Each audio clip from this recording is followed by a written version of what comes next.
ਸਤਿ ਸ਼੍ਰੀ ਅਕਾਲ। ਤੁਸੀਂ ਵੇਖ ਰਹੇ ਹੋ ਟੀਵੀ ਪੰਜਾਬ ਤੇ ਮੈਂ ਹਾਂ ਤੁਹਾਡੇ ਨਾਲ ਇੰਦਰਪ੍ਰੀਤ ਕੌਰ ਸੰਗੇੜਾ। ਖਬਰਾਂ ਦੇ ਇਸ ਬੁਲੇਟਿਨ ਵਿੱਚ ਤੁਹਾਡਾ ਸਵਾਗਤ ਹੈ। ਸਭ ਤੋਂ ਪਹਿਲਾਂ ਨਜ਼ਰ ਮਾਰਦੇ ਹਾਂ ਹੈਡਲਾਈਨਸ ਤੇ। ਇਮੀਗ੍ਰੈਂਟਸ ਲਈ ਰੱਖੀ ਸ਼ਰਤ, ਹੁਣ ਸ਼ਰਤ ਪੂਰੀ ਕਰਨ ਤੇ ਮਿਲੇਗੀ ਐਂਟਰੀ। 2 ਸੂਬਿਆਂ ਨੇ ਕੱਢੇ ਡਰਾਅ, ਕਈਆਂ ਨੂੰ ਮਿਲਿਆ ਪੀਆਰ ਦਾ ਸੱਦਾ। ਵਿਆਜ ਦਰਾਂ ਦੇ ਵਿੱਚ ਮੁੜ ਵਾਧਾ, 4.25% ਹੋਈ ਵਿਆਜ ਦਰ। ਟਰੂਡੋ ਨੂੰ ਹੋਈ ਫਿਕਰ, ਦੱਸਿਆ ਕੀ ਬਚਾਉਣਾ ਹੈ ਜ਼ਰੂਰੀ। ਨਵੇਂ ਇਮੀਗ੍ਰੈਂਟਸ ਉੱਪਰ ਨਵੀਂ ਸ਼ਰਤ ਲਾਗੂ ਕੀਤੀ ਜਾ ਰਹੀ ਹੈ ਤੇ ਇਹਨਾਂ ਨਵੇਂ ਇਮੀਗ੍ਰੈਂਟਸ ਵਾਸਤੇ ਇਸ ਸ਼ਰਤ ਨੂੰ ਪੂਰਾ ਕਰਨਾ ਜ਼ਰੂਰੀ ਹੋਏਗਾ। ਇਹ ਜਾਣਕਾਰੀ ਕਿਊਬਿਕ ਸੂਬੇ ਤੋਂ ਸਾਹਮਣੇ ਆ ਰਹੀ ਹੈ, ਜਿੱਥੇ ਕਿਊਬਿਕ ਦੇ ਪ੍ਰੀਮੀਅਰ ਵੱਲੋਂ ਦੱਸਿਆ ਗਿਆ ਕਿ ਹੁਣ ਇਸ ਪ੍ਰੋਵਿੰਸ ਵਿੱਚ ਜਿਹੜੇ ਨਵੇਂ ਇਮੀਗ੍ਰੈਂਟਸ ਆਉਣਗੇ ਉਹਨਾਂ ਵਾਸਤੇ ਕੀ ਜ਼ਰੂਰੀ ਹੋਵੇਗਾ। ਕੈਨੇਡਾ ਦੇ ਇੱਕ ਸੂਬੇ ਵੱਲੋਂ ਨਵੇਂ ਆਉਣ ਵਾਲੇ ਇਮੀਗ੍ਰੈਂਟਸ ਵਾਸਤੇ ਸ਼ਰਤ ਰੱਖੀ ਹੈ। ਜੀ ਹਾਂ, ਕਿਊਬਿਕ ਦੇ ਪ੍ਰੀਮੀਅਰ ਦਾ ਕਹਿਣਾ ਹੈ ਕਿ ਜਿਹੜੇ ਵੀ ਇਮੀਗ੍ਰੈਂਟਸ ਇਕਨੋਮਿਕ ਇਮੀਗ੍ਰੇਸ਼ਨ ਪ੍ਰੋਗਰਾਮ ਰਾਹੀਂ ਇੱਥੇ ਆਉਣਗੇ, ਉਹਨਾਂ ਵਾਸਤੇ ਫ੍ਰੈਂਚ ਭਾਸ਼ਾ ਬੋਲਣਾ ਜ਼ਰੂਰੀ ਹੋਵੇਗਾ। ਇਸ ਤੋਂ ਪਹਿਲਾਂ ਚੋਣ ਪ੍ਰਚਾਰ ਦੌਰਾਨ ਪ੍ਰੀਮੀਅਰ ਵੱਲੋਂ ਇਸ ਗੱਲ ਦਾ ਜ਼ਿਕਰ ਕੀਤਾ ਗਿਆ ਕਿ ਜੇਕਰ ਕਿਊਬਿਕ ਸੂਬੇ ਵਿੱਚ ਵੱਧ ਇਮੀਗ੍ਰੈਂਟਸ ਆਉਂਦੇ ਨੇ ਤਾਂ ਇਸ ਨਾਲ ਫ੍ਰੈਂਚ ਭਾਸ਼ਾ ਦੇ ਉੱਪਰ ਅਸਰ ਪੈ ਸਕਦਾ ਹੈ ਤੇ ਇਸ ਦਾ ਪ੍ਰਭਾਵ ਇੱਥੋਂ ਦੇ ਭਵਿੱਖ ਦੇ ਉੱਪਰ ਵੀ ਪਵੇਗਾ। ਉਹਨਾਂ ਵੱਲੋਂ ਤਾਂ ਇਸ ਨੂੰ ਸੁਸਾਈਡਲ ਤੱਕ ਕਹਿ ਦਿੱਤਾ ਗਿਆ।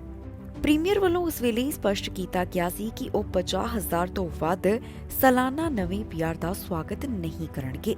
ਇਸ ਤੋਂ ਇਲਾਵਾ ਪ੍ਰੀਮੀਅਰ ਸਮੇਂ-ਸਮੇਂ ਦੇ ਉੱਪਰ ਇਮੀਗ੍ਰੇਸ਼ਨ ਯੋਜਨਾ ਦੇ ਬਾਰੇ ਵੀ ਜ਼ਿਕਰ ਕਰਦੇ ਹੋਏ ਦਿਖਾਈ ਦਿੱਤੇ ਤੇ ਹੁਣ ਉਹਨਾਂ ਵੱਲੋਂ ਇਮੀਗ੍ਰੇਸ਼ਨ ਨੂੰ ਲੈ ਕੇ ਹੀ ਇੱਕ ਖਾਸ ਜਾਣਕਾਰੀ ਸਾਂਝੀ ਕੀਤੀ ਗਈ ਹੈ, ਜਿਸ ਦੇ ਵਿੱਚ ਉਹਨਾਂ ਵੱਲੋਂ ਦੱਸਿਆ ਗਿਆ ਕਿ ਸੂਬੇ ਵਿੱਚ ਆਉਣ ਵਾਲੇ ਨਵੇਂ ਇਮੀਗ੍ਰੈਂਟਸ ਵਾਸਤੇ ਕਿਹੜੀ ਸ਼ਰਤ ਹੋਵੇਗੀ।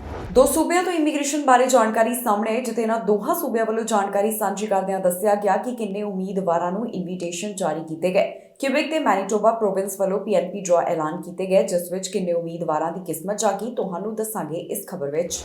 ਕੈਨੇਡਾ ਦੇ 2 ਸੂਬਿਆਂ ਤੋਂ ਇਮੀਗ੍ਰੇਸ਼ਨ ਨਾਲ ਜੁੜੀ ਹੋਈ ਚੰਗੀ ਖਬਰ ਸਾਹਮਣੇ ਆਈ ਹੈ, ਜਿੱਥੇ ਇਹਨਾਂ 2 ਸੂਬਿਆਂ ਵੱਲੋਂ ਕਈ ਉਮੀਦਵਾਰਾਂ ਨੂੰ ਇਨਵੀਟੇਸ਼ਨ ਜਾਰੀ ਕੀਤੇ ਗਏ ਨੇ। ਇਹ ਜਾਣਕਾਰੀ ਕਿਊਬਿਕ ਅਤੇ ਮੈਨੀਟੋਬਾ ਪ੍ਰੋਵਿੰਸ ਤੋਂ ਸਾਹਮਣੇ ਆਈ, ਜਿੱਥੇ ਕਿਊਬਿਕ ਵੱਲੋਂ 998 ਤੇ ਮੈਨੀਟੋਬਾ ਵੱਲੋਂ 305 ਉਮੀਦਵਾਰਾਂ ਨੂੰ ਸੱਦੇ ਦਿੱਤੇ ਗਏ। ਸਭ ਤੋਂ ਪਹਿਲਾਂ ਗੱਲ ਕਰਦੇ ਹਾਂ ਕਿਊਬਿਕ ਸੂਬੇ ਦੀ। ਕਿਊਬਿਕ ਸੂਬੇ ਵੱਲੋਂ 24 ਨਵੰਬਰ ਨੂੰ ਜੋ ਡਰਾਅ ਐਲਾਨ ਕੀਤਾ ਗਿਆ, ਉਸ ਵਿੱਚ ਉਮੀਦਵਾਰਾਂ ਨੂੰ 603 ਪੁਆਇੰਟਸ ਦੀ ਜ਼ਰੂਰਤ ਸੀ। ਹੁਣ ਪ੍ਰੋਵਿੰਸ ਦਾ ਕਹਿਣਾ ਹੈ ਕਿ ਉਹਨਾਂ ਵੱਲੋਂ ਅਰੀਮਾ ਐਕਸਪ੍ਰੈਸ਼ਨ ਆਫ ਇੰਟਰਸਟ ਸਿਸਟਮ ਦੇ ਜ਼ਰੀਏ 998 ਸੱਦੇ ਦਿੱਤੇ ਗਏ। ਇਸ ਦੇ ਨਾਲ ਹੀ ਮੈਨੀਟੋਬਾ ਪ੍ਰੋਵਿੰਸ ਵੱਲੋਂ 305 ਉਮੀਦਵਾਰਾਂ ਨੂੰ ਸੱਦੇ ਜਾਰੀ ਕੀਤੇ ਗਏ। ਇਹ ਡਰਾਅ 1 ਦਸੰਬਰ ਨੂੰ ਐਲਾਨ ਕੀਤਾ ਗਿਆ। ਸਕਿਲਡ ਵਰਕਰਸ ਇਨ ਮੈਨੀਟੋਬਾ ਨੂੰ 206 LAAs ਮਿਲੀਆਂ ਨੇ ਤੇ ਇਸ ਵਾਸਤੇ 775 ਪੁਆਇੰਟਸ ਦੀ ਜ਼ਰੂਰਤ ਰਹੀ।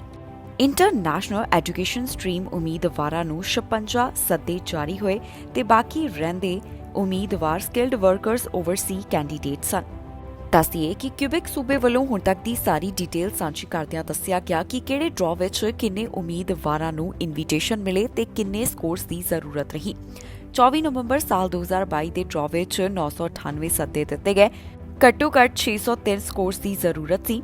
29 ਸਤੰਬਰ ਨੂੰ 1195 ਸੱਦੇ ਦਿੱਤੇ ਗਏ। 597 ਸਕੋਰਸ ਦੀ ਜ਼ਰੂਰਤ ਰਹੀ।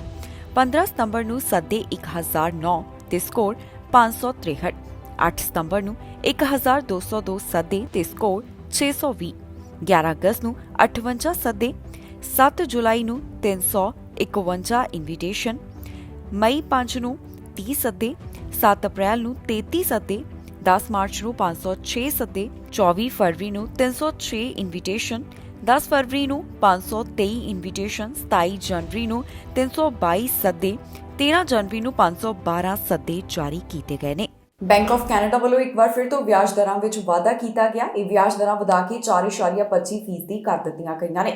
ਦੱਸ ਦਈਏ ਕਿ ਬੈਂਕ ਵੱਲੋਂ 7ਵੀਂ ਵਾਰ ਵਿਆਜ ਦਰਾਂ ਦੇ ਵਿੱਚ ਵਾਧਾ ਕੀਤਾ ਗਿਆ। ਇਸ ਬਾਰੇ ਇੱਕ ਵਾਰ ਫਿਰ ਤੋਂ ਜ਼ਿਕਰ ਕੀਤਾ ਗਿਆ ਕਿ ਮਹਿੰਗਾਈ ਦੇ ਉੱਪਰ ਕਾਬੂ ਪਾਉਣ ਸੰਬੰਧੀ ਬੈਂਕ ਨੇ ਅਜਿਹਾ ਕਦਮ ਚੁੱਕਿਆ। ਬੈਂਕ ਆਫ ਕੈਨੇਡਾ ਵੱਲੋਂ ਜਦੋਂ ਵੀ ਵਿਆਜ ਦਰਾਂ ਦੇ ਵਿੱਚ ਵਾਧਾ ਕੀਤਾ ਜਾਂਦਾ ਹੈ ਤੇ ਇਸ ਦਾ ਕਾਰਨ ਵੀ ਉਹ ਸਪਸ਼ਟ ਕਰਦੇ ਨੇ, ਪਰ ਇਸ ਤੋਂ ਇਲਾਵਾ ਹਾਊਸਿੰਗ ਮਾਰਕੀਟ ਦੇ ਉੱਪਰ ਵੀ ਇਸ ਦਾ ਸਿੱਧਾ ਅਸਰ ਦੇਖਣ ਨੂੰ ਮਿਲਦਾ ਹੈ। ਬੈਂਕ ਆਫ ਕੈਨੇਡਾ ਵੱਲੋਂ ਇੱਕ ਵਾਰ ਫਿਰ ਤੋਂ ਵਿਆਜ ਦਰਾਂ ਦੇ ਵਿੱਚ ਵਾਧਾ ਕੀਤਾ ਗਿਆ। ਵਿਆਜ ਦਰਾਂ ਵਧਾ ਕੇ 4.25% ਕਰ ਦਿੱਤੀਆਂ ਗਈਆਂ ਨੇ। ਇਹ ਵਾਧਾ ਬੈਂਕ ਵੱਲੋਂ 7ਵੀਂ ਵਾਰ ਕੀਤਾ ਗਿਆ। ਜੀ ਹਾਂ, ਬੈਂਕ ਆਫ ਕੈਨੇਡਾ ਵੱਲੋਂ ਇੱਕ ਵਾਰ ਫਿਰ ਤੋਂ ਵਿਆਜ ਦਰਾਂ ਵਿੱਚ 0.50% ਦਾ ਵਾਧਾ ਕਰ ਦਿੱਤਾ ਹੈ। ਹੁਣ ਬੈਂਚਮਾਰਕ ਵਿਆਜ ਦਰ 4.25% ਹੋ ਗਈ ਹੈ। ਇਹ ਕਦਮ ਦੇਸ਼ ਵਿੱਚ ਜੋ ਮਹਿੰਗਾਈ ਹੈ ਉਸ ਨੂੰ ਕਾਬੂ ਕਰਨ ਸੰਬੰਧੀ ਚੁੱਕਿਆ ਗਿਆ। ਇਸ ਬਾਰੇ ਬੈਂਕ ਵੱਲੋਂ ਹੀ ਜਾਣਕਾਰੀ ਸਾਂਝੀ ਕੀਤੀ ਗਈ ਹੈ।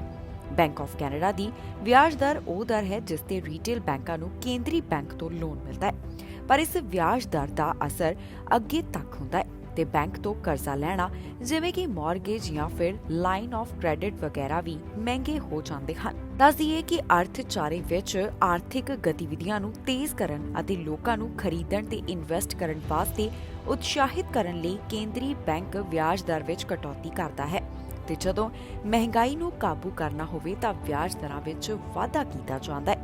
ਮਹਿੰਗਾਈ ਨੂੰ ਕਾਬੂ ਕਰਨ ਦੇ ਇਰਾਦੇ ਨਾਲ ਬੈਂਕ ਵੱਲੋਂ 7ਵੀਂ ਵਾਰ ਵਿਆਜ ਦਰਾਂ ਵਿੱਚ ਵਾਧਾ ਕਰ ਦਿੱਤਾ ਗਿਆ ਤੇ ਹੁਣ ਵਿਆਜ ਦਰਾਂ ਵੱਧ ਕੇ 4.25% ਹੋ ਗਈਆਂ ਹਨ। ਦੱਸਣਯੋਗ ਹੈ ਕਿ ਬੈਂਕ ਵੱਲੋਂ ਜਦੋਂ ਵਿਆਜ ਦਰਾਂ ਦੇ ਵਿੱਚ ਵਾਧਾ ਕੀਤਾ ਜਾਂਦਾ ਹੈ ਤਾਂ ਇਸ ਦਾ ਸਿੱਧਾ ਅਸਰ ਹਾਊਸਿੰਗ ਮਾਰਕੀਟ ਦੇ ਉੱਪਰ ਪੈਂਦਾ ਹੈ। ਹੁਣ ਬੈਂਕ ਵੱਲੋਂ ਇੱਕ ਵਾਰ ਫਿਰ ਤੋਂ ਜੋ ਵਾਅਦਾ ਕੀਤਾ ਗਿਆ, ਦੇਖਣਾ ਹੋਵੇਗਾ ਕਿ ਹਾਊਸਿੰਗ ਮਾਰਕੀਟ ਦੇ ਉੱਪਰ ਇਸ ਦਾ ਪ੍ਰਭਾਵ ਕਿਸ ਤਰ੍ਹਾਂ ਪੈਂਦਾ ਹੈ। ਪ੍ਰਧਾਨ ਮੰਤਰੀ ਜਸਟਿਨ ਟਰੂਡੋ ਦੀ ਚਿੰਤਾ ਵਧੀ, ਜਿੱਥੇ ਉਹਨਾਂ ਵੱਲੋਂ ਆਪਣੀ ਚਿੰਤਾ ਦਾ ਪ੍ਰਗਟਾਵਾ ਕਰਦਿਆਂ ਦੱਸਿਆ ਗਿਆ ਕਿ ਸਾਨੂੰ ਭਵਿੱਖ ਦੇ ਵਿੱਚ ਕਿਹੜੀਆਂ ਚੀਜ਼ਾਂ ਬਚਾਉਣ ਦੀ ਜ਼ਰੂਰਤ ਹੈ। ਸਾਲ 2030 ਤੱਕ ਕਿਹੜੀਆਂ ਚੀਜ਼ਾਂ ਬਚਾਈਆਂ ਜਾਣ, ਇਸ ਬਾਰੇ ਪ੍ਰਧਾਨ ਮੰਤਰੀ ਜਸਟਿਨ ਟਰੂਡੋ ਬੋਲਦੇ ਹੋਏ ਦਿਖਾਈ ਦਿੱਤੇ ਨੇ। ਪ੍ਰਧਾਨ ਮੰਤਰੀ ਜਸਟਿਨ ਟਰੂਡੋ ਵੱਲੋਂ ਵਾਤਾਵਰਣ ਦੀ ਗੱਲ ਕੀਤੀ ਗਈ।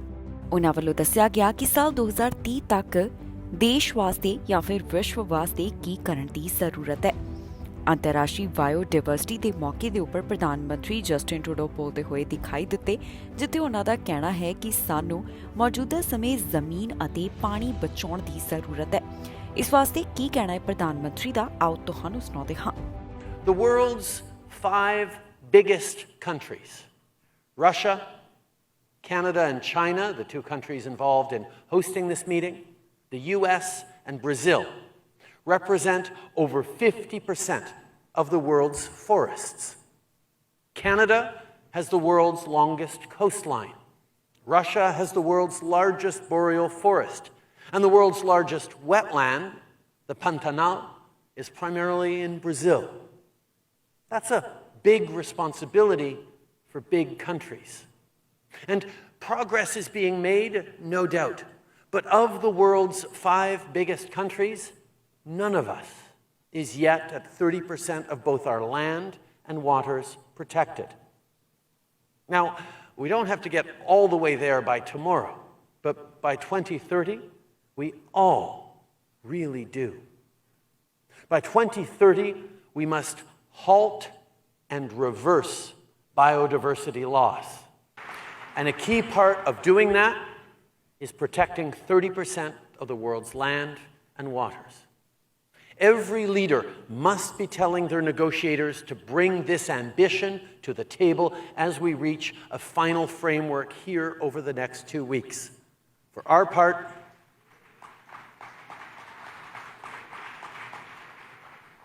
part, today I can share that in our role as host location, Canada is committing another $350 million in international biodiversity finance. C'est 350 millions de dollars en argent neuf qui seront investis dans le financement international pour la biodiversité s'ajoutent à la somme de plus de $1 milliard qu'on a déjà promise pour lutter contre les effets des changements climatiques sur la perte de la biodiversité. Ontario ਦੇ education ਵਰਕਰਾਂ ਵੱਲੋਂ ਜਦੋਂ ਮੁੜ ਹੜਤਾਲ ਦੇ ਉੱਪਰ ਜਾਣ ਦਾ ਐਲਾਨ ਕੀਤਾ ਗਿਆ ਤੇ ਓਨਟਾਰੀਓ ਸਰਕਾਰ ਨੇ ਉਹਨਾਂ ਅੱਗੇ ਇੱਕ ਪ੍ਰਸਤਾਵ ਰੱਖਿਆ। ਇਸ ਪ੍ਰਸਤਾਵ ਨੂੰ ਲੈ ਕੇ VOTING ਕਰਵਾਈ ਗਈ, ਜਿੱਥੇ 70 ਤੋਂ ਵੱਧ ਵਰਕਰਸ ਵੱਲੋਂ ਸਹਿਮਤੀ ਦਾ ਪ੍ਰਗਟਾਵਾ ਕੀਤਾ ਗਿਆ। ਇਸ ਦਾ ਮਤਲਬ ਹੈ ਕਿ ਸਰਕਾਰ ਦੇ ਪ੍ਰਸਤਾਵ ਨਾਲ ਜ਼ਿਆਦਾਤਰ ਵਰਕਰਸ ਸਹਿਮਤ ਦਿਖਾਈ ਦਿੱਤੇ ਨੇ। ਓਨਟਾਰੀਓ ਵਿੱਚ ਐਜੂਕੇਸ਼ਨ ਵਰਕਰਾਂ ਵੱਲੋਂ ਹੜਤਾਲ ਦੇ ਉੱਪਰ ਜਾਣ ਦਾ ਐਲਾਨ ਕੀਤਾ ਗਿਆ, ਜਿਸ ਤੋਂ ਬਾਅਦ ਹੁਣ ਸਰਕਾਰ ਵੱਲੋਂ ਜੋ ਪੇਸ਼ਕਸ਼ ਦਿੱਤੀ ਗਈ ਉਸ ਨੂੰ ਇਹਨਾਂ ਵਰਕਰਾਂ ਵੱਲੋਂ ਮਨਜ਼ੂਰ ਕਰ ਲਿਆ ਗਿਆ।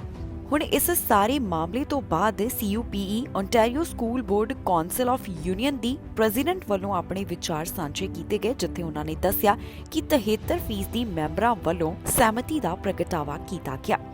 ਇਹਨਾਂ ਮੈਂਬਰਾਂ ਵੱਲੋਂ ਸਰਕਾਰ ਦੇ ਪ੍ਰਸਤਾਵ ਸੰਬੰਧੀ ਵੋਟ ਪਾਈ ਗਈ।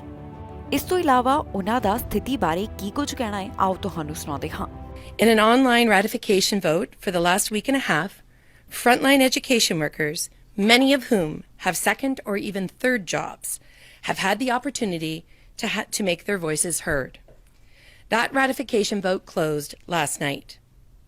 It has been a long road to get here for my 55,000 education worker colleagues. The provincial government thought they could play the same type of games with us that governments have used against workers for years. They thought they could divide us. They thought they could dictate terms on us. They thought we'd roll over, we'd suck it up, and we'd accept less than we're worth and less than our school needs. Instead, we stood our ground. We stared down this government. After a decade of being dictated to, we refused to back down even when our rights to bargain and strike were stripped from us. We shook this province with our protests.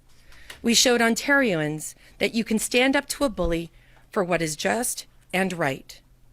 And we ended up with a deal that more than doubled the wage increase that the government tried to force upon us. Now education workers have spoken. 41,559 of our 55,000 workers voted in this ratification process, and 30,330 voted in favor of this tentative agreement. That is 73%. ਪ੍ਰਧਾਨ ਮੰਤਰੀ Justin Trudeau ਨੇ ਮੂਲ ਨਿਵਾਸੀ ਭਾਈਚਾਰੇ ਦੀ ਤਾਰੀਫ ਕੀਤੀ ਤੇ ਦੱਸਿਆ ਕਿ ਇਸ ਮੂਲ ਨਿਵਾਸੀ ਭਾਈਚਾਰੇ ਵੱਲੋਂ ਕਿਹੜੀਆਂ ਚੀਜ਼ਾਂ ਸੰਭਾਲੀਆਂ ਜਾ ਰਹੀਆਂ ਹਨ। ਪ੍ਰਧਾਨ ਮੰਤਰੀ ਦਾ ਕਹਿਣਾ ਹੈ ਕਿ ਜ਼ਮੀਨ ਅਤੇ ਪਾਣੀ ਸਾਂਭਣ ਦਾ ਜਿਹੜਾ ਉਪਰਾਲਾ ਹੈ ਉਹ ਇੰਡੀਜੀਅਸ ਕਮਿਊਨਿਟੀ ਵੱਲੋਂ ਕੀਤਾ ਜਾ ਰਿਹਾ ਹੈ। ਪ੍ਰਧਾਨ ਮੰਤਰੀ ਜਸਟਿਨ ਟਰੂਡੋ ਨੇ ਕਿਹਾ ਕਿ ਸਾਨੂੰ ਆਪਣੇ ਆਸ-ਪਾਸ ਦੀਆਂ ਚੀਜ਼ਾਂ ਬਚਾਉਣ ਦੀ ਜ਼ਰੂਰਤ ਹੈ। ਕੁਦਰਤ ਦੇ ਬਾਰੇ ਪ੍ਰਧਾਨ ਮੰਤਰੀ ਵੱਲੋਂ ਗੱਲ ਕੀਤੀ ਗਈ ਤੇ ਨਾਲ ਹੀ ਉਹਨਾਂ ਨੇ ਇੰਡੀਜੀਅਸ ਲੋਕਾਂ ਦਾ ਵੀ ਜ਼ਿਕਰ ਕੀਤਾ। ਉਹਨਾਂ ਦਾ ਕਹਿਣਾ ਹੈ ਕਿ ਇੰਡੀਜੀਅਸ ਭਾਈਚਾਰੇ ਦੇ ਲੋਕ ਕੈਨੇਡਾ ਵਿੱਚ ਜ਼ਮੀਨ ਅਤੇ ਪਾਣੀ ਬਚਾਉਣ ਦੀਆਂ ਲਗਾਤਾਰ ਕੋਸ਼ਿਸ਼ਾਂ ਕਰ ਰਹੇ ਨੇ। ਇਸ ਸੰਬੰਧੀ ਉਹਨਾਂ ਵੱਲੋਂ ਇੱਕ ਪ੍ਰੋਜੈਕਟ ਬਾਰੇ ਵੀ ਜਾਣਕਾਰੀ ਦਿੱਤੀ ਗਈ। ਕੀ ਹੈ ਇਹ ਪ੍ਰੋਜੈਕਟ ਤੇ ਕੀ ਕਹਿਣਾ ਹੈ ਪ੍ਰਧਾਨ ਮੰਤਰੀ ਦਾ, ਆਓ ਤੁਹਾਨੂੰ ਸੁਣਾਉਂਦੇ ਹਾਂ। For the Decho and Clecho Dene. This was and remains a major step forward on how we not just protect nature, but do it right. By working in partnership with Indigenous communities, and by listening when Indigenous people tell us that walking forward on reconciliation and making progress on conservation must go together. And if Idejje was a major step on the shared journey, then what we're announcing today is a leap forward. Canada will provide up to $800 million to support 4 major Indigenous-led conservation projects across the country, covering almost 1 million square kilometres. Each of these projects is different because each of these projects is designed by communities, for communities. On the Pacific Coast, in the Great Bear Sea, we're supporting the group representing 17 First Nations to deliver an integrated bioregional marine conservation and sustainability initiative. Heading north, you'll reach protected boreal forests, rivers and lands across the Northwest Territories in a project that's a partnership between 30 Indigenous governments across the territory, supported by the Government of Canada. From there, east and even further north, will take you to the Kiktani region and a vast network of protected waters and land, safeguarded through Inuit stewardship and governance, founded on Inuit Kauyamayuktukangit. Canada ਸਰਕਾਰ ਵੱਲੋਂ Canadians ਨੂੰ ਲਾਭ ਦੇਣ ਸੰਬੰਧੀ ਜਿਹੜੇ ਕਦਮ ਚੁੱਕੇ ਗਏ, ਜਿਹੜੇ ਉਪਰਾਲੇ ਕੀਤੇ ਗਏ, ਉਸ ਦਾ ਫਾਇਦਾ ਕਈ ਆਯੋਗ ਲਾਭਪਾਤਰੀਆਂ ਵੱਲੋਂ ਵੀ ਚੁੱਕਿਆ ਗਿਆ। ਇਸ ਬਾਰੇ ਇੱਕ ਤਾਜ਼ਾ ਰਿਪੋਰਟ ਸਾਹਮਣੇ ਆਈ ਜਿਸ ਤੋਂ ਇਹਨਾਂ तमाम ਗੱਲਾਂ ਦਾ ਖੁਲਾਸਾ ਹੋਇਆ, ਜਿੱਥੇ ਪਤਾ ਚੱਲਿਆ ਕਿ ਕਿੰਨੇ ਆਯੋਗ ਲਾਭਪਾਤਰੀਆਂ ਵੱਲੋਂ ਸਰਕਾਰ ਦੇ ਲਾਭ ਦਾ ਫਾਇਦਾ ਲਿਆ ਗਿਆ। ਇੱਕ ਰਿਪੋਰਟ ਦੇ ਵਿੱਚ ਜਾਣਕਾਰੀ ਸਾਹਮਣੇ ਆਈ ਹੈ ਕਿ ਕੋਵਿਡ-19 ਦੌਰਾਨ ਸਰਕਾਰ ਵੱਲੋਂ ਚਲਾਏ ਗਏ ਲਾਭ ਦਾ ਫਾਇਦਾ ਕਈ ਆਯੋਗ ਲਾਭਪਾਤਰੀਆਂ ਵੱਲੋਂ ਲਿਆ ਗਿਆ। ਜੀ ਹਾਂ, ਕੈਨੇਡਾ ਦੇ ਆਡੀਟਰ ਜਨਰਲ ਦੀ ਤਾਜ਼ਾ ਰਿਪੋਰਟ ਮੁਤਾਬਕ ਫੈਡਰਲ ਸਰਕਾਰ ਵੱਲੋਂ ਕੋਵਿਡ-19 ਪੈਂਡੈਮਿਕ ਦੌਰਾਨ ਜੋ ਲਾਭ ਦਿੱਤੇ ਗਏ ਉਸ ਦਾ ਫਾਇਦਾ ਆਯੋਗ ਲਾਭਪਾਤਰੀਆਂ ਨੂੰ ਮਿਲਿਆ। ਆਡੀਟਰ ਜਨਰਲ ਕੈਰਨ ਨੇ ਇਸ ਰਿਪੋਰਟ ਦੇ ਵਿੱਚ ਕਿਹਾ ਕਿ ਭਾਵੇਂ ਫੈਡਰਲ ਸਰਕਾਰ ਦੁਆਰਾ ਚਲਾਏ ਗਏ ਲਾਭ ਬਹੁਤ ਤੇਜ਼ ਸਨ, ਪਰ ਬਹੁਤ ਸਾਰੇ ਲਾਭਪਾਤਰੀਆਂ ਨੂੰ ਤਸਦੀਕ ਕਰਨ ਦੀ ਘਾਟ ਸੀ ਤੇ ਪੈਸਿਆਂ ਦੀ ਬਰਬਾਦੀ ਹੋਈ। ਆਡੀਟਰ ਜਨਰਲ ਕੈਰਨ ਦੀ ਰਿਪੋਰਟ ਦੇ ਵਿੱਚ ਦੱਸਿਆ ਗਿਆ ਕਿ ਆਯੋਗ ਵਿਅਕਤੀਆਂ ਨੂੰ $4.6 ਬਿਲੀਅਨ ਦੀ ਵੱਧ ਅਦਾਇਗੀ ਕੀਤੀ ਗਈ। ਘੱਟੋ ਘੱਟ $27.4 ਬਿਲੀਅਨ ਭੁਗਤਾਨ ਦੀ ਹੋਰ ਜਾਂਚ ਕੀਤੀ ਜਾਣੀ ਚਾਹੀਦੀ ਹੈ। ਕਾਨੂੰਨੀ ਤੌਰ ਤੇ ਫੈਡਰਲ ਸਰਕਾਰ 36 ਮਹੀਨਿਆਂ ਅੰਦਰ ਦਿੱਤੇ ਇਨ੍ਹਾਂ ਲਾਭਾਂ ਦੀ ਜਾਂਚ ਕਰ ਸਕਦੀ ਹੈ। ਕੈਨੇਡਾ ਰੈਵਨਿਊ ਏਜੰਸੀ ਨੂੰ ਸ਼ੱਕ ਹੋਣ ਤੇ ਸਮਾਂ ਸੀਮਾ ਜਿਸ ਨੂੰ 72 ਮਹੀਨੇ ਤੱਕ ਵਧਾਇਆ ਜਾ ਸਕਦਾ ਹੈ। ਇਸ ਆਡਿਟ ਵਿੱਚ ਆਡੀਟਰ ਜਨਰਲ ਨੇ ਨਾ ਸਿਰਫ ਇਹ ਦੇਖਿਆ ਕਿ ਭੁਗਤਾਨਯੋਗ ਲਾਭਪਾਤਰੀਆਂ ਨੂੰ ਦਿੱਤੇ ਗਏ ਸਨ, ਸਗੋਂ ਇਹ ਵੀ ਦੇਖਿਆ ਕਿ ਇਹ ਸਹਾਇਤਾ ਦੱਸੇ ਗਏ ਟਾਰਗੇਟ ਨੂੰ ਪ੍ਰਾਪਤ ਕਰਨ ਦੇ ਵਿੱਚ ਕਿੰਨੀ ਪ੍ਰਭਾਵਸ਼ਾਲੀ ਰਹੀ। ਆਡੀਟਰ ਜਨਰਲ ਨੇ ਕਿਹਾ ਕਿ ਕੈਨੇਡਾ ਦੀ ਸਰਕਾਰ ਨੇ ਜਿੰਨੀ ਜਲਦੀ ਹੋ ਸਕੇ ਕੈਨੇਡੀਅਨਸ ਦੀ ਮਦਦ ਕਰਨ ਦੇ ਉਦੇਸ਼ ਰੱਖਿਆ। ਕੋਵਿਡ-19 ਐਮਰਜੈਂਸੀ ਪ੍ਰੋਗਰਾਮ ਨੇ ਇਹ ਉਦੇਸ਼ ਪ੍ਰਾਪਤ ਕੀਤਾ, ਇਸ ਲਈ ਲਾਭਪਾਤਰੀਆਂ ਨੂੰ ਤੁਰੰਤ ਹੀ ਵਿੱਤੀ ਸਹਾਇਤਾ ਦੀ ਪੇਸ਼ਕਸ਼ ਕੀਤੀ ਗਈ, ਜਿਸ ਨਾਲ ਗਰੀਬੀ ਆਮਦਨੀ ਵਿੱਚ ਅਸਮਾਨਤਾਵਾਂ ਨੂੰ ਘਟਾਉਣ ਦੀ ਮਦਦ ਹੋਈ। ਰਿਪੋਰਟ ਵਿੱਚ ਸਾਹਮਣੇ ਆਇਆ ਸੀ ਕਿ ਆਰਬੀ ਨੇ ਲੋਕਾਂ ਨੂੰ ਮੁੜ ਤੋਂ ਕੰਮ ਤੇ ਜਾਣ ਵਾਸਤੇ ਨਿਰਉਤਸ਼ਾਹਿਤ ਕੀਤਾ, ਖਾਸ ਤੌਰ ਦੇ ਉੱਪਰ 1/3 ਤੋਂ ਵੱਧ ਅਜਿਹੇ ਬਿਨੇਕਾਰਾਂ ਨੂੰ ਜੋ ਹਫ਼ਤੇ ਵਿੱਚ $500 ਤੋਂ ਘੱਟ ਕਮਾ ਰਹੇ ਨੇ। ਰਿਪੋਰਟ ਮੁਤਾਬਕ ਅਜਿਹੇ ਲੋਕਾਂ ਲਈ CERB ਨੇ ਨੌਕਰੀ ਵਿੱਚ ਬਦਲਾਵ ਕੀਤਾ। ਇਸ ਵਾਸਤੇ ਲਗਭਗ 20 ਲੱਖ ਲੋਕ ਕੁੱਲ 28 ਹਫ਼ਤਿਆਂ ਲਈ ਲਾਭ ਹਾਸਲ ਕਰ ਰਹੇ ਸਨ। ਨਸ਼ੇ ਖਿਲਾਫ ਪੁਲਿਸ ਵੱਲੋਂ ਵੱਡੀ ਕਾਰਵਾਈ ਕੀਤੀ ਗਈ, ਜਿੱਥੇ 8 ਕਿਲੋ ਨਸ਼ਾ ਬਰਾਮਦ ਕੀਤਾ ਗਿਆ। ਇਸ ਦੀ ਕਿੰਨੀ ਕੀਮਤ ਬਣਦੀ ਹੈ, ਇਸ ਬਾਰੇ ਅਧਿਕਾਰੀ ਜ਼ਿਕਰ ਕਰਦੇ ਹੋਏ ਦਿਖਾਈ ਦਿੱਤੇ ਨੇ। ਉਹਨਾਂ ਦਾ ਕਹਿਣਾ ਹੈ ਕਿ ਵਾਹਨ ਦੇ ਉੱਪਰ ਸ਼ੱਕ ਪੈਣ ਤੇ ਜਾਂਚ ਕੀਤੀ ਗਈ, ਜਿਸ ਵਿੱਚੋਂ ਨਸ਼ਾ ਉਹਨਾਂ ਦੇ ਹੱਥ ਲੱਗਾ। ਪੁਲਿਸ ਅਧਿਕਾਰੀਆਂ ਨੇ ਨਸ਼ੇ ਖਿਲਾਫ ਵੱਡੀ ਕਾਰਵਾਈ ਕੀਤੀ ਹੈ, ਜਿੱਥੇ ਨਿਊ ਵੈਸਟਮਿੰਸਟਰ ਪੁਲਿਸ ਵੱਲੋਂ ਨਸ਼ਾ ਬਰਾਮਦ ਕੀਤਾ ਗਿਆ। ਪੁਲਿਸ ਅਧਿਕਾਰੀਆਂ ਦਾ ਕਹਿਣਾ ਹੈ ਕਿ ਉਹਨਾਂ ਦੇ ਹੱਥ 8 ਕਿਲੋ ਸਸਪੈਕਟਡ ਫੈਂਟਨਿਲ ਪਾਊਡਰ ਲੱਗਿਆ। ਇਸ ਮਾਮਲੇ ਦੇ ਸੰਬੰਧ ਵਿੱਚ ਪੁਲਿਸ ਅਧਿਕਾਰੀਆਂ ਦਾ ਕਹਿਣਾ ਹੈ ਕਿ ਉਹਨਾਂ ਵੱਲੋਂ $2.4 ਮਿਲੀਅਨ ਦਾ ਨਸ਼ਾ ਪਿਛਲੇ ਮਹੀਨੇ ਬਰਾਮਦ ਕੀਤਾ ਗਿਆ। ਆਫੀਸਰਸ ਦੇ ਦੱਸਣ ਮੁਤਾਬਕ 27 ਨਵੰਬਰ ਵਾਲੇ ਦਿਨ ਇੱਕ ਵਾਹਨ ਦੇ ਉੱਪਰ ਉਹਨਾਂ ਨੂੰ ਸ਼ੱਕ ਹੋਇਆ, ਜਿਸ ਨੂੰ ਰੁਕਵਾ ਕੇ ਜਾਂਚ ਪੜਤਾਲ ਕੀਤੀ ਗਈ। ਜਦੋਂ ਇਸ ਵਾਹਨ ਦੀ ਜਾਂਚ ਹੋਈ ਤਾਂ ਇਸ ਵਿੱਚੋਂ ਨਸ਼ੇ ਬਰਾਮਦ ਹੋਏ, ਜਿਸ ਬਾਰੇ ਨਿਊ ਵੈਸਟਮਿੰਸਟਰ ਪੁਲਿਸ ਵੱਲੋਂ ਸਾਰੀ ਡਿਟੇਲ ਜਨਤਕ ਕੀਤੀ ਗਈ ਹੈ। ਉਹਨਾਂ ਦਾ ਕਹਿਣਾ ਹੈ ਕਿ ਨਸ਼ੇ ਦੀ ਇਸ ਬਰਾਮਦਗੀ ਦੇ ਵਿੱਚ ਉਹਨਾਂ ਦੇ ਹੱਥ 500 gram suspected fentanyl pills, 1.5 kilogram suspected crystal methamphetamine, 1.5 kilogram suspected heroin ਲੱਗੀ ਹੈ। ਅਧਿਕਾਰੀਆਂ ਵੱਲੋਂ ਇਸ ਮਾਮਲੇ ਦੇ ਸੰਬੰਧ ਵਿੱਚ ਜਿਹੜੇ ਵਿਅਕਤੀ ਨੂੰ ਗ੍ਰਿਫਤਾਰ ਕੀਤਾ ਗਿਆ, ਉਸ ਦੀ ਪਹਿਚਾਣ ਜਾਂ ਫਿਰ ਉਸ ਬਾਰੇ ਕੁਝ ਹੋਰ ਸਾਂਝਾ ਨਹੀਂ ਕੀਤਾ ਗਿਆ।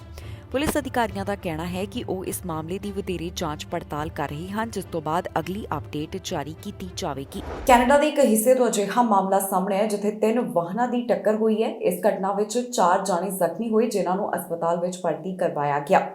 ਪੁਲਿਸ ਅਧਿਕਾਰੀਆਂ ਵੱਲੋਂ ਕਾਰਵਾਈ ਕਰਦਿਆਂ ਇੱਕ ਨੌਜਵਾਨ ਨੂੰ ਹਿਰਾਸਤ ਵਿੱਚ ਲਿਆ ਗਿਆ, ਜਿਸ ਵੱਲੋਂ ਗਲਤ ਤਰੀਕੇ ਗੱਡੀ ਚਲਾਈ ਜਾ ਰਹੀ ਸੀ। ਬਰੈਂਪਟਨ ਦੇ ਵਿੱਚ ਕੁਝ ਵਾਹਨ ਹਾਦਸੇ ਦਾ ਸ਼ਿਕਾਰ ਹੋਏ ਨੇ। ਇਸ ਹਾਦਸੇ ਵਿੱਚ 4 ਜਾਣੇ ਜ਼ਖਮੀ ਹੋ ਗਏ ਤੇ ਇੱਕ ਵਿਅਕਤੀ ਨੂੰ ਗ੍ਰਿਫਤਾਰ ਕੀਤਾ ਗਿਆ। ਜੀ ਹਾਂ, ਪੁਲਿਸ ਅਧਿਕਾਰੀਆਂ ਵੱਲੋਂ ਦੱਸਿਆ ਗਿਆ ਕਿ ਰਾਤ ਵੇਲੇ ਕਈ ਵਾਹਨ ਆਪਸ ਵਿੱਚ ਟਕਰਾਏ ਹਨ, ਜਿਸ ਤੋਂ ਬਾਅਦ ਗਲਤ ਗੱਡੀ ਚਲਾਉਣ ਦੇ ਸੰਬੰਧ ਵਿੱਚ ਇੱਕ ਵਿਅਕਤੀ ਨੂੰ ਗ੍ਰਿਫਤਾਰ ਕੀਤਾ ਗਿਆ। ਐਮਰਜੈਂਸੀ ਕ੍ਰੂਜ਼ ਦੇ ਦੱਸਣ ਮੁਤਾਬਕ ਉਹਨਾਂ ਨੂੰ 1 ਵਜੇ ਦੇ ਕਰੀਬ ਮੈਕਲੌਂਗਲਿਨ ਐਵਨਿਊ ਦੇ ਨੇੜੇ ਬੁਲਾਇਆ ਗਿਆ, ਜਿੱਥੇ 3 ਵਾਹਨ ਹਾਦਸੇ ਦਾ ਸ਼ਿਕਾਰ ਹੋਏ। ਇਹ ਹਾਦਸਾ ਵਾਪਰਨ ਤੋਂ ਬਾਅਦ 2 ਜਾਣਿਆਂ ਨੂੰ ਟਰਾਮਾ ਸੈਂਟਰ ਵਿੱਚ ਭਰਤੀ ਕਰਵਾਇਆ ਗਿਆ ਤੇ 2 ਹੋਰ ਜਾਣਿਆਂ ਨੂੰ ਲੋਕਲ ਹਸਪਤਾਲ ਵਿੱਚ ਭਰਤੀ ਕਰਵਾਏ ਜਾਣ ਦੀ ਜਾਣਕਾਰੀ ਦਿੱਤੀ ਗਈ ਹੈ। ਪੀਲ ਪੁਲਿਸ ਦੇ ਦੱਸਣ ਮੁਤਾਬਕ ਜਿਹੜੇ ਜ਼ਖਮੀ ਹੋਏ ਉਹਨਾਂ ਵਿੱਚ 20 ਸਾਲਾ ਔਰਤ, 2 ਵਿਅਕਤੀ ਜਿਨ੍ਹਾਂ ਦੀ ਉਮਰ 20 ਸਾਲ ਦੇ ਕਰੀਬ ਤੇ ਇੱਕ 30 ਸਾਲਾ ਵਿਅਕਤੀ ਸ਼ਾਮਿਲ ਹੈ। ਘਟਨਾ ਦੇ ਸੰਬੰਧ ਵਿੱਚ ਪੁਲਿਸ ਅਧਿਕਾਰੀਆਂ ਵੱਲੋਂ ਕਾਰਵਾਈ ਕੀਤੀ ਗਈ, ਜਿਨ੍ਹਾਂ ਵੱਲੋਂ 20 ਸਾਲ ਦੇ ਕਰੀਬ ਇੱਕ ਨੌਜਵਾਨ ਨੂੰ ਗਲਤ ਗੱਡੀ ਚਲਾਉਣ ਦੇ ਸੰਬੰਧ ਵਿੱਚ ਗ੍ਰਿਫਤਾਰ ਕੀਤਾ ਗਿਆ। ਜਿਹੜੀ ਥਾਂ ਦੇ ਉੱਪਰ ਇਹ ਹਾਦਸਾ ਵਾਪਰਿਆ ਉਸ ਨੂੰ ਕੁਝ ਸਮੇਂ ਲਈ ਬੰਦ ਰੱਖਿਆ ਗਿਆ, ਪਰ ਮੁੜ ਖੋਲ੍ਹ ਦਿੱਤਾ ਗਿਆ। ਫਿਲਹਾਲ ਪੁਲਿਸ ਅਧਿਕਾਰੀਆਂ ਵੱਲੋਂ ਅਜੇ ਪੀੜਤਾਂ ਦੀ ਪਹਿਚਾਣ ਜਨਤਕ ਨਹੀਂ ਕੀਤੀ ਗਈ ਤੇ ਨਾ ਹੀ ਉਹਨਾਂ ਬਾਰੇ ਕੋਈ ਹੋਰ ਡਿਟੇਲ ਜਨਤਕ ਕੀਤੀ ਗਈ ਹੈ। ਇਸ ਘਟਨਾ ਦੇ ਸੰਬੰਧ ਵਿੱਚ ਜਿਸ ਇੱਕ ਵਿਅਕਤੀ ਨੂੰ ਗ੍ਰਿਫਤਾਰ ਕੀਤਾ ਗਿਆ, ਉਸ ਦੀ ਪਹਿਚਾਣ ਵੀ ਨਹੀਂ ਦੱਸੀ ਗਈ।